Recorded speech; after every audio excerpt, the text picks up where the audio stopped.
What is up, guys? Welcome back to Fit Body Secrets, where my mission is to bring you guys inspiration, motivation, and a ton of tips to help you guys on your fitness journey. And I just finished up a 5-part series on CrossFit, and we are getting back into some nutrition stuff. And today, I was actually inspired for today's episode as I made a post in my Facebook group that was talking about this topic and thought that it would be really good to take some time elaborating on my thoughts on the whole good versus bad food situation that I think we all find ourselves falling victim to, myself included, over the past few years. And well, past few years, I guess from the entirety of my adulthood.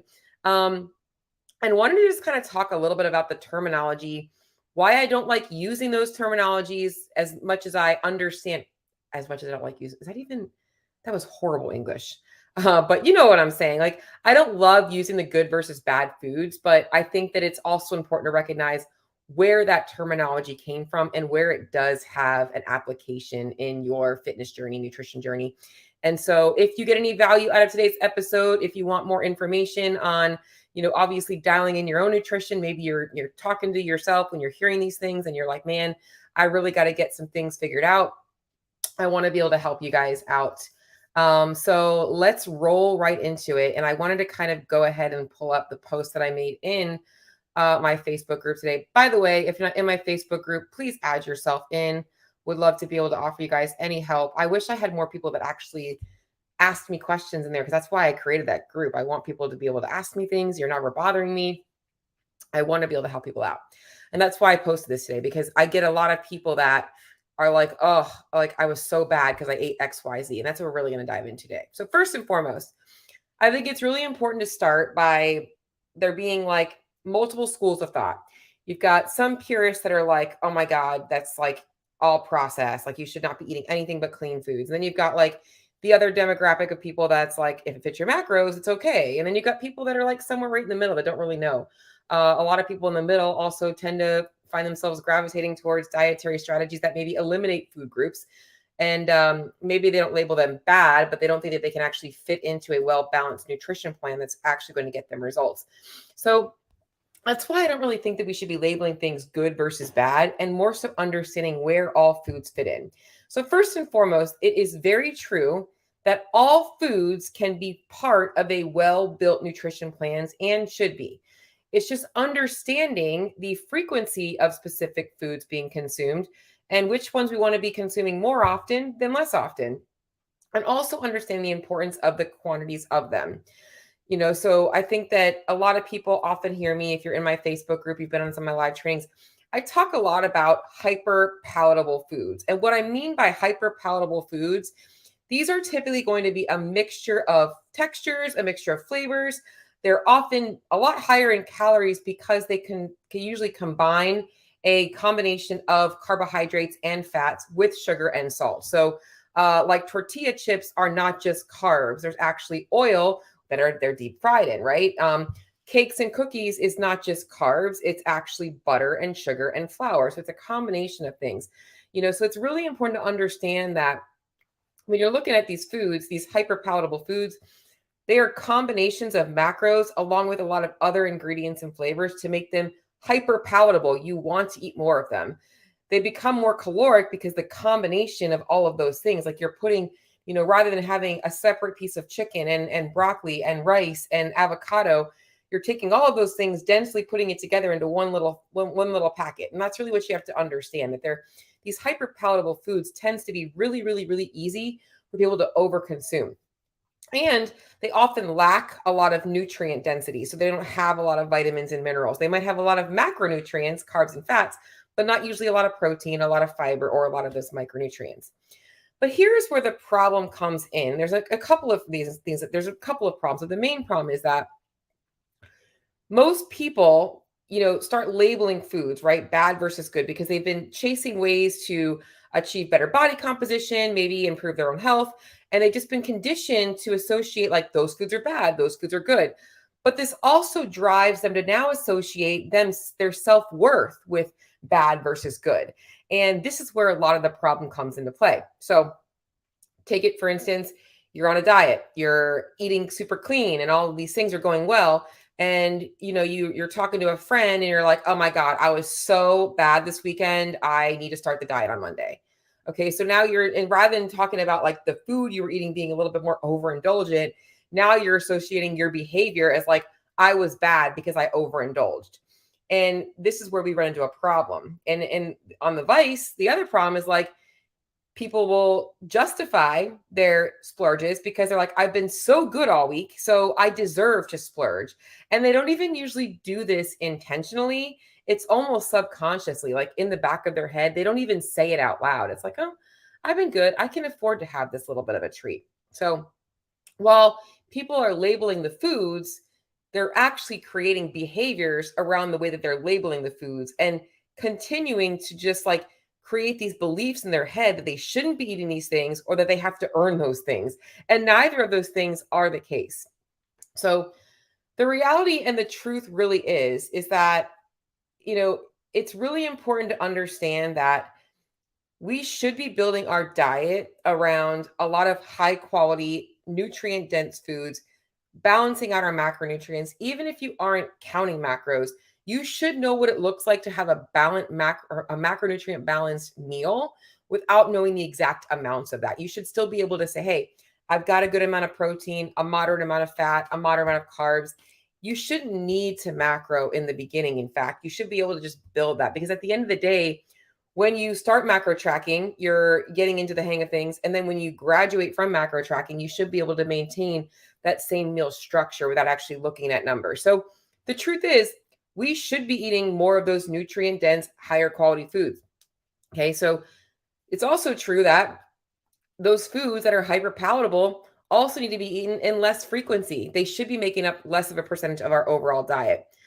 And I'm going to start by, I guess, talking about the fact that when it comes to good versus bad foods, I don't like labeling them good versus bad, but I'm going to be honest.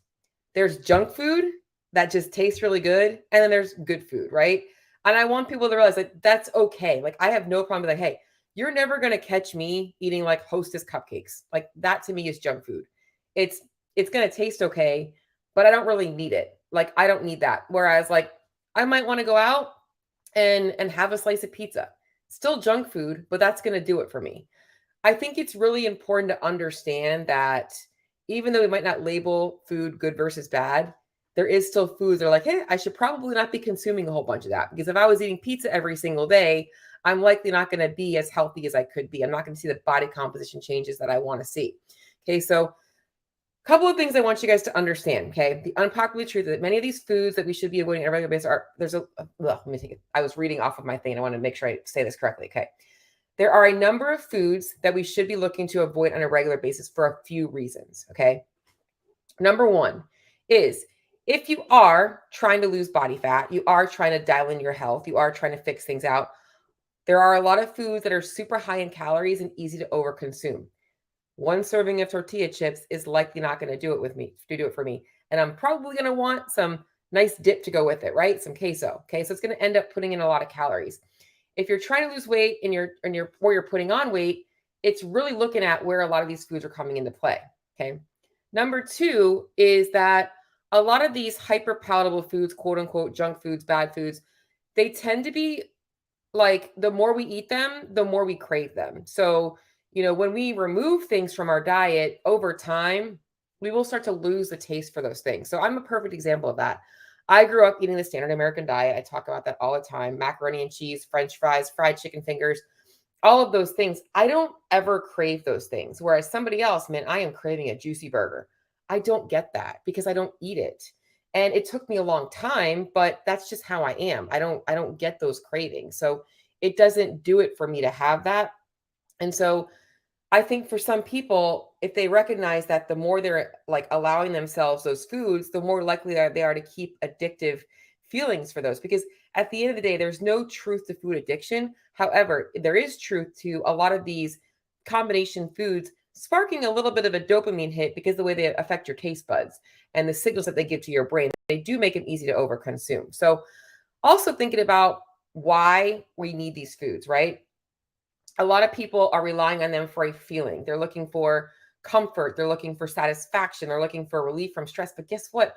All of those things are typically very short-lived, and it leaves you with that feeling of, oh, I've been so bad and I've got to start the diet over on Monday. Other thing is that these foods tend to make your taste profile so much less sensitive, and it makes it really hard for you to find the foods that you should be consuming more of more appealing. And so, like for me, I crave a big salad every day. I crave like fresh vegetables and sweet potatoes and lean proteins and things like that, because I'm conditioning my body to know that I need those things. I don't need a bunch of heavy sauces, but I like my sauces. I like the ones that I use.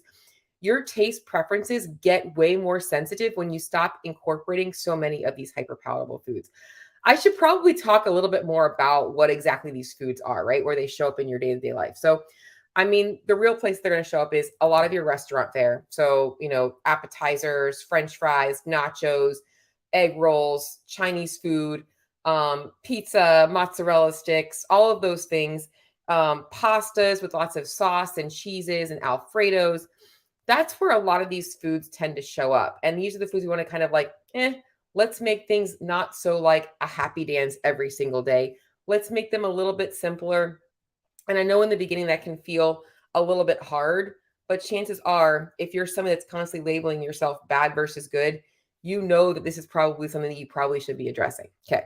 So here's the verdict. All right. While there really aren't any bad foods or good foods, we need to understand that what we feed our body is going to give us either an instant response or it's going to give us a delayed response. That's why I mentioned the whole feeling that people are chasing. So the instant response people are looking for is a lot of times from their foods are like, I'm looking for that dopamine hit. I want to feel that instant satisfaction. The delayed response, though, is that when you have the food, now you're like, oh shit, I was bad. Got to start the diet.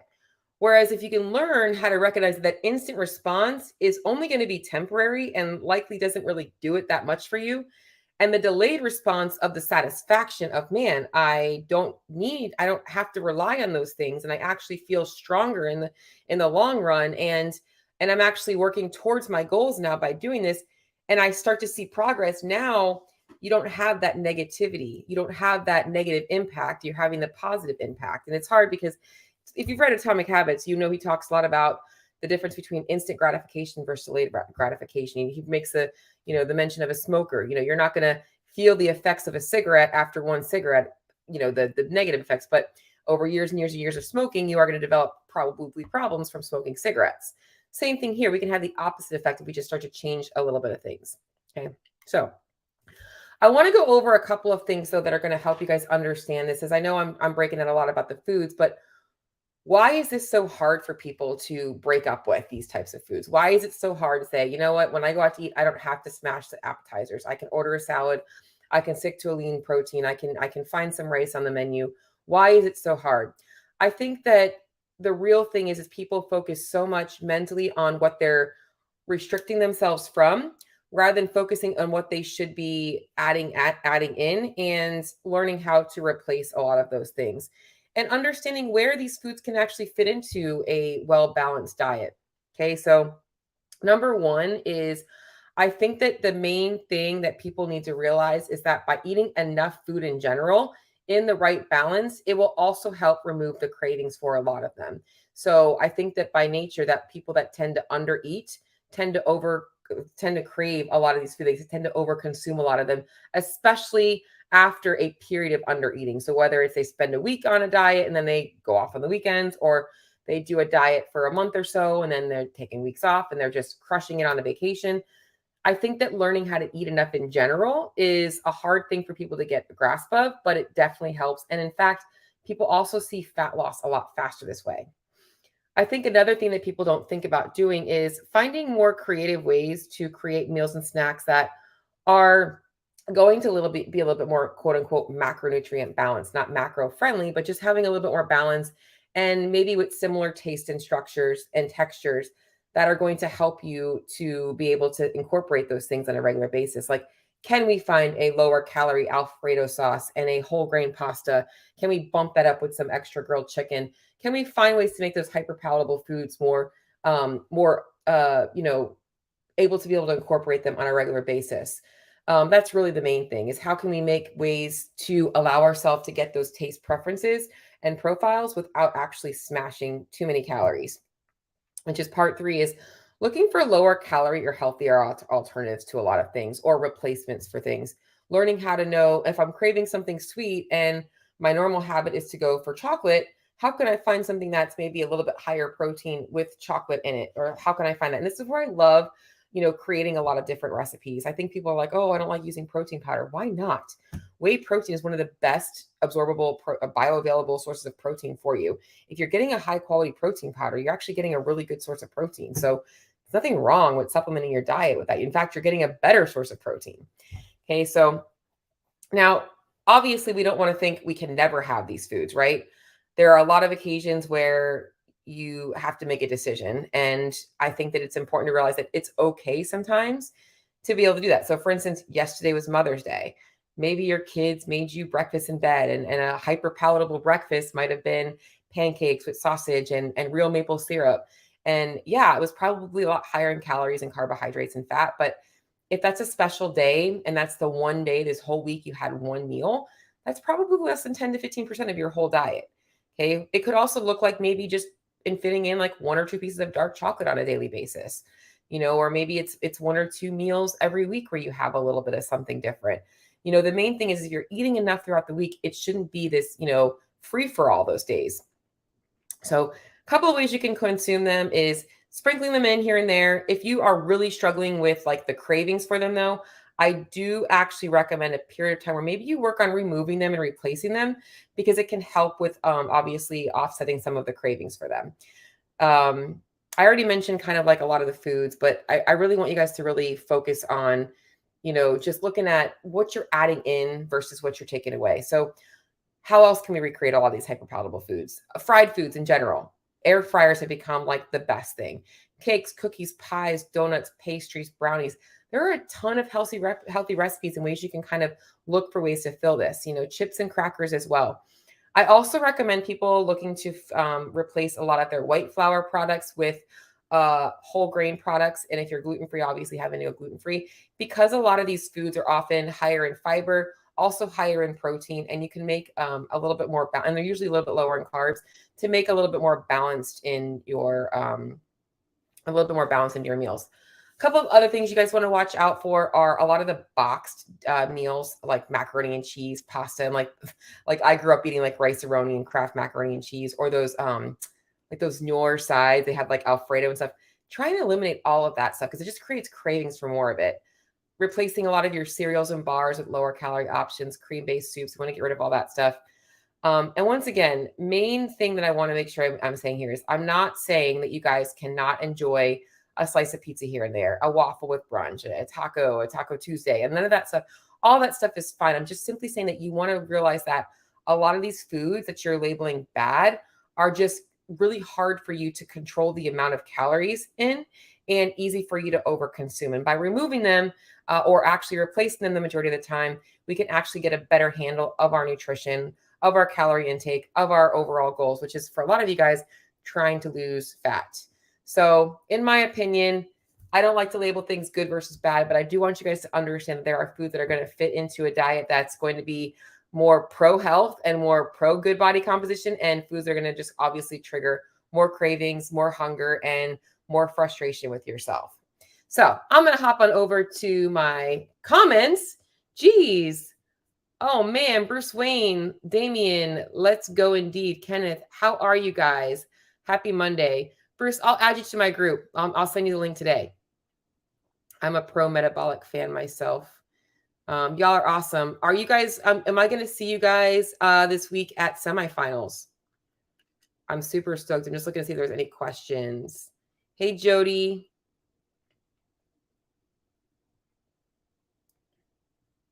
Looking to see. How did poke bowl? Poke bowls are awesome. Have you made your own poke bowls? Those are easy to make at home too. So you guys are awesome. I'm looking over some of the goals, some of the comments here. A pound of ground beef and blueberries. That sounds interesting. Bruce Wayne, I'm not going to lie. I would almost wonder what it would be like to put blueberries in your ground beef. Like, that sounds weird, but I'm just interested.